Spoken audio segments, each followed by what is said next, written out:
You are now listening to D, the delinquent. on the podcast. This is Many Hats, no cap, baby. D, the delinquent.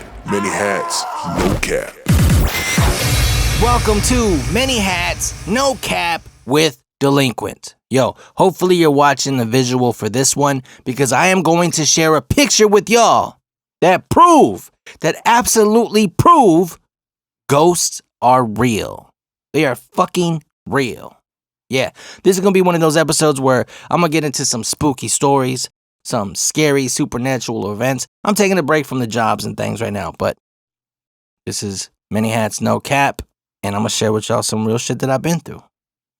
So back in 2016, me and my lady were living in a duplex. And this was during the hardest times of our lives. Money, just straight struggling, drama, fighting. So much shit was happening to us. But we pushed through and we made it. Thank God. But during those times, we were also experiencing some weird shyza. We were hearing noises, whispers, cabinets were slamming, opening, shutting, faucets turning on and off. We were seeing things running by, lights flickering. Shit would go missing, then it would pop up just randomly in random spots and places. Man, it was just crazy, crazy times. But me specifically, I kept seeing like a little person, like a little thing running around and like a little shadow, a silhouette. Not just in the duplex, but in everyday life. I told my lady about it. She told her mom, and see, she's native from northern New Mexico. And her mom's also native. Her dad's native. Like, she has a Native American bloodline. And I give her a whole bunch of shit about it. I always tease her. I tease everybody about the race that they is. Anyway. So she tells her mom, and her mom says, you guys should get the house blessed. You guys should also get blessed yourselves. I've always respected this, and I've always believed in ghosts and spirits and energies. I don't know how people don't. I don't know how people don't believe in ghosts and energies and other realms and other dimensions. Anyway. But I wasn't sold on the whole medicine woman, medicine man thing yet. I always respected it, but I wasn't sold on it. Her mom says, you guys got to get the house blessed, and you guys got to get blessed and all that stuff and cleanse and everything. I'm like, all right, cool. Yeah, bring the sage. Well, her mom goes and picks up this medicine woman from Zacatone. Zacatone is real close to Casa Grande, Arizona. Picks her up, brings her to the crib. She starts setting up, doing her thing. We're all sitting around our dining room table. She whips out this huge-ass feather. Huge feather. I don't know what animal it was from, but it was a big-ass feather, and it was real. Then she starts lighting up sage and blowing tobacco on us, and she starts making these prayers and chants, and I don't know what they are. So she blesses my lady first and does the cleanse on her, and then she tells my lady what she's been experiencing, what she's been seeing. She just breaks it down for her. Then it was my turn. Damn, it got weird. Fucking weird. I'm sitting on the couch. She starts blowing the tobacco smoke on me, and she starts gently tapping me with this feather. As she's tapping me with this feather, and the sage is burning on the table, my left arm started to get tingly, hot, and almost itchy. I didn't say nothing about it, though. I just thought it was a medical condition that I'm going through. I got nerve damage. But then she stops. The medicine woman stops, and she says, is your left arm hurting? I go, yeah. She puts the feather down, puts the tobacco out. Then she starts rubbing my left arm. First she rolled up my sleeve. So she started from like underneath my armpit to the top of my shoulder, and she started rolling it down. Like, it was a nice massage, by the way, but rolling down from the top all the way down to my wrist, over and over again. And then a weird pimple.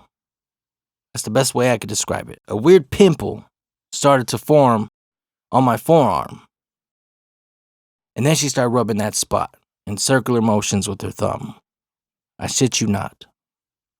The best way I could describe it is, you know, the bristles on those barbecue brushes Well, one of those popped out of that damn pimple-looking thing on my forearm. She pulled it out. The skin like came up with it. It was in me. She pulls it out, holds it to me. Then she throws it in a cup, lights it on fire. Then she lights up the tobacco again and the sage, and she starts saying all these chants to it. And then she tells me, that was a whisker. A whisker? So yeah, what that was a whisker. And it's a whisker from a little person. A desert troll. What the fuck? I'm still not sold on this, but I seen what she just pulled out my own fucking arm with my own eyes. So I'm hearing her out.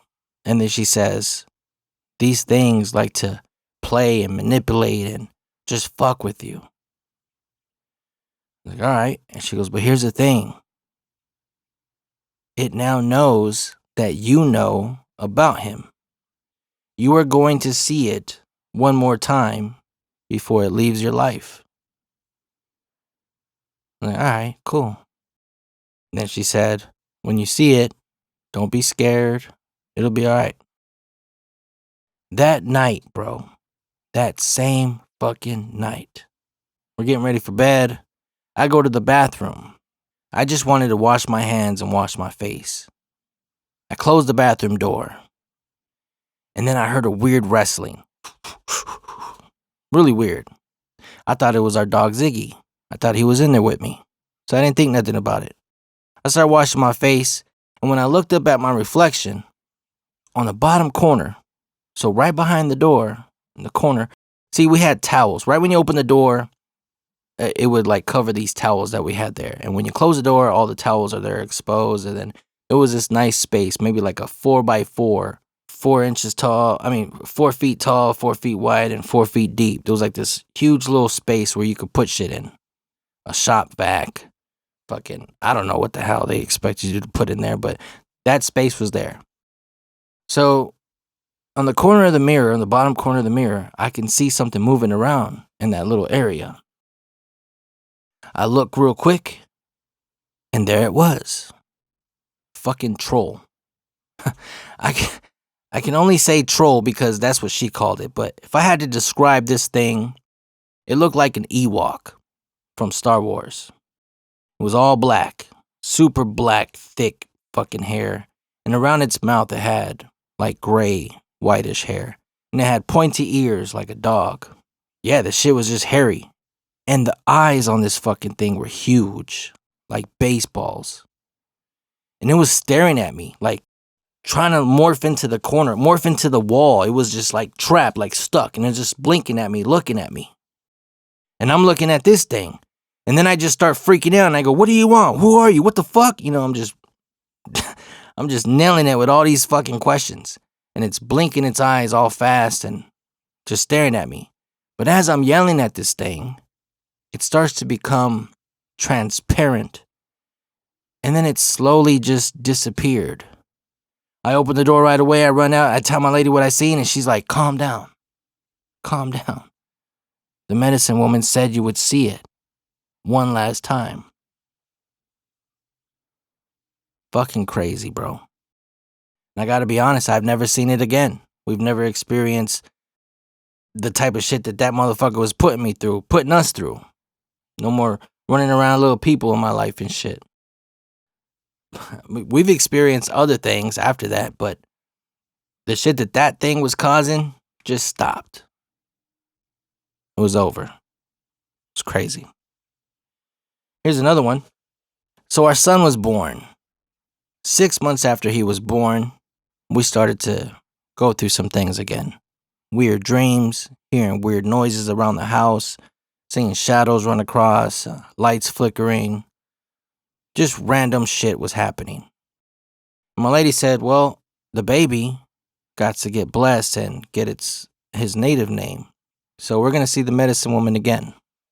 This time it was a different medicine woman. Super cool, but also super fucking crazy. Our lady's mom arranges this blessing and for our son to get his native name. She decides to do it at her new house. This was a brand new home built. I'm talking brand new housing development community, and everything's just bare. And it's a nice house, beautiful house. And in the backyard, it was so new, nothing was going on yet. All my lady's mom had was just flat gravel. Now it's all fucking pimped out with badass plants and awesome garden and shit. But anyway, this house was just built, and all that was back there was just flat gravel. Professionally done, super leveled, but it was just gravel, okay? We decided to get the blessing done and his native name given to him over there. We start out by sitting in the living room. We're all sitting around her dining room table, and this lady, the medicine woman, is doing almost the same thing that the other woman did. She's blowing tobacco smoke and lighting sage, and she's saying all these chants and prayers and stuff, and she does her thing around the baby and to each of us. And then she says, okay, now it's time to go outside. We go outside. We're now sitting on some picnic chairs and shit. And the medicine woman makes a circle in the gravel. She wanted to clear out all the rocks till she got down to the dirt.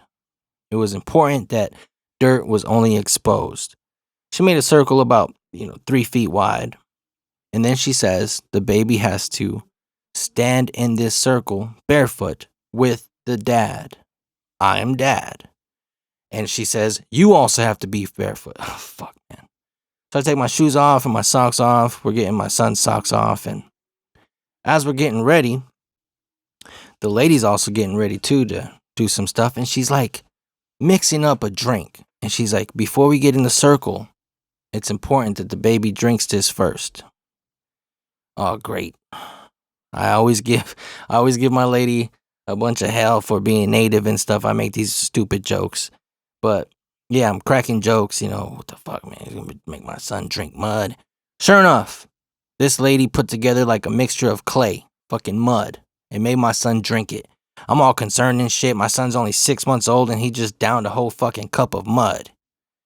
So he drinks this fucking clay. We stand in the circle. And then she whips out a big ass feather too. Where the fuck are they getting these feathers? Anyway, she starts blowing tobacco smoke on us and she's just tapping us both with the feather. She's doing this little prayer and chant and stuff. And I'm looking down at my son, trying to keep him focused. And he's only 6 months and he's like just enjoying it, thinking this is a game.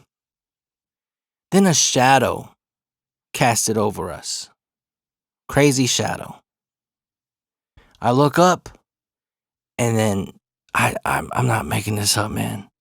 The biggest fucking bird I've ever seen was flying by the sun.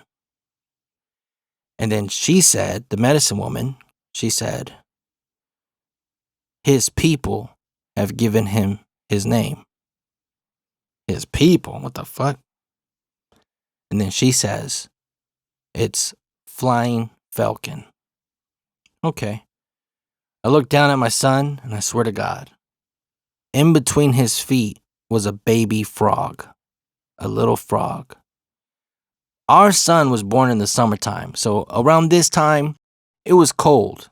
They ain't no frogs out during this time of year. But clear as fucking day, there's this baby frog in between my son's feet. And this frog was just chilling. My son's looking at the frog like, little cute giggling and shit. And then she says, you can pick your son up now. Pick my boy up. I look back down because I don't want to step on this fucking baby frog. And that frog is fucking gone. Poof. It's nowhere to be found. Remember I told you, there was only gravel in this backyard.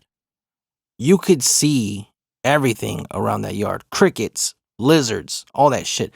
If there was a frog in the area, we would have seen it. But no, this thing just appeared and then disappeared. Now here's what's crazy about this. The medicine woman said, his people have given him his name. My lady's people, they're called the frog people. Fucking wild. I'm shaking up. I'm like tripping out, holding my son, and my lady comes over. She takes the baby from me and, she's enjoying the moment. basking in this blessing. As I'm putting my socks and shoes on, the medicine woman then comes to me and she says, "They also gave you a name." I go, "What?" She goes, "Yeah, they gave you a name." She's smiling, laughing. I go, "Yeah, what name's that?" And she says, "Deer Heart." Deer Heart.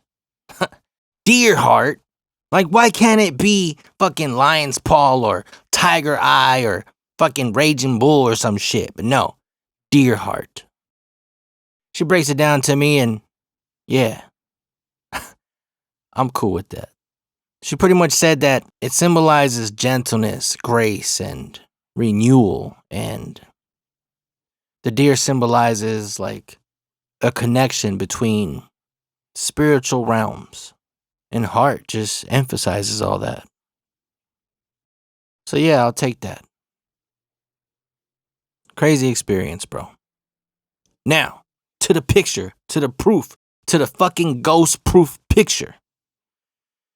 So, during those times when we was living in the duplex, one night, we heard some little kids playing in the living room. There was no kids that lived in our area. It was fucking creepy. We heard little girls specifically playing Ring Around the Rosie. I got up and I thought it would be best if I left it dark. As scared as I was, I wanted to keep the place dark because I had my phone in my hands and my plan was to take a photo and capture what the fuck was going on.